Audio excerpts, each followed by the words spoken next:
We have clinical service line groups that we have organized where we have taken our best doctors in heart care and cancer care and orthopedics and again brought them together to talk about best practices in clinical care in hopes that we can then leverage that and distribute those best practices across all of our hospitals. So we have various mechanisms to get that physician's voice.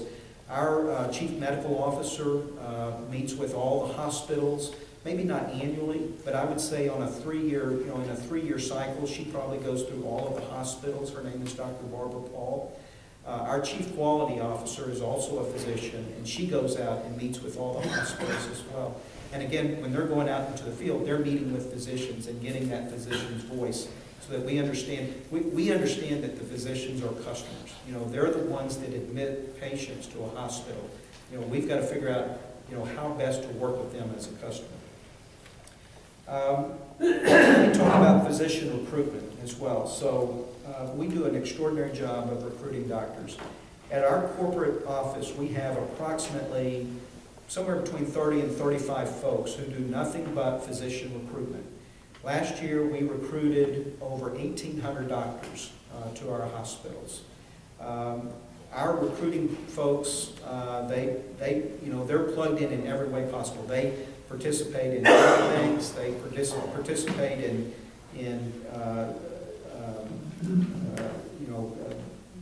what am I trying to say? They go out to all the residency programs. They've got a database of 25,000 docs. So they do journal advertising. I mean, any way that you can use to kind of reach out and identify doctors, they do it. So, and like I said, they recruited about 1,800 doctors last year. Let me talk a little bit about physician employment. It is a phenomenon that has been going on for the past, 2 or 3 years, really. So we have 16,000 medical staff. Of our 16,000 medical staff, we employ approximately 3,000 of those doctors. Here in Texas, we have 1,600 medical staff, and we employ 400 doctors in Texas. So, healthcare reform is encouraging, physician employment as a way to integrate doctors in hospitals. And so, we've embraced that, and we are pursuing that strategy as well, here in Texas and across the country. Independent physicians. So while we employ, 20–25% of our doctors, obviously the other 75% of our 75 to 80% of our doctors are independent. So in general, we don't have any issue between our employed doctors versus our independent doctors. We work with our independent doctors to the maximum extent allowed by law, and we participate in MS management service organizations and physician hospital organizations, and we find ways to partner together. Sometimes we enter into joint ventures with our independent doctors, but we try to remain neutral in terms of our employed doctors versus our independent doctors, and we generally don't have any problem between the two groups. Let me talk a little bit about physician satisfaction. Last year, every year we do a physician satisfaction survey. Last year, about 50% of our doctors participated in the survey. The results were very, very good. We've had 5 years of continued improvement.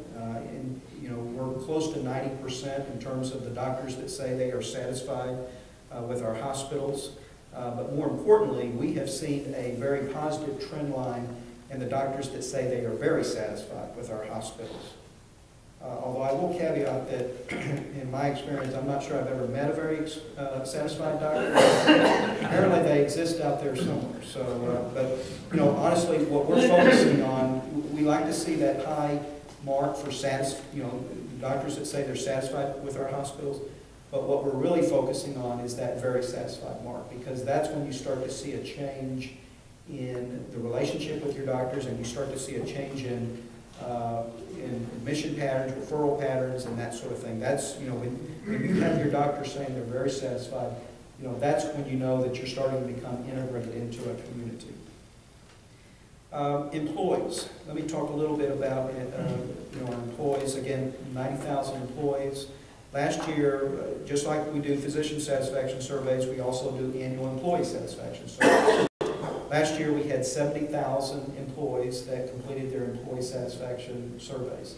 Again, a very positive trend line on employee satisfaction. So we know we're doing the right things. We offer competitive wages and benefits. You have to, if you're going to attract and retain your the best and brightest employees. We also had 2 hospitals that were named to the Modern Healthcare Best Places to Work list in 2012. So, in general, our employees are very satisfied and have told us that they're satisfied that their hospital is a place to work. Governance, I spoke on governance a little bit earlier, but I'll just kind of mention it again. All of our hospitals have a local board of trustees, okay? And that local board of trustees has a responsibility to form the mission, the strategic direction for a hospital.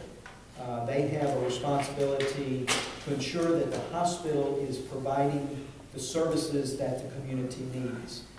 They review all of the operating and capital budgets. They do all of the physician credentialing.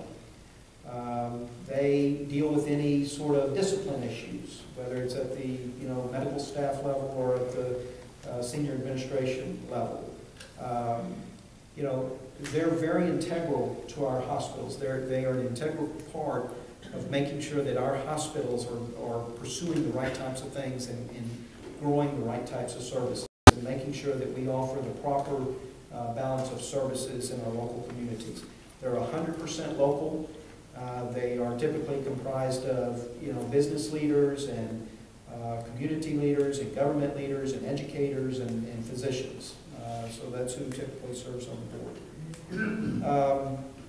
Let me talk a little bit about local strategy, and I'm on my bullet point number 9. Our local strategy. Our local strategy for all of our hospitals is to grow the services at those hospitals to that hospital's maximum capability. Okay?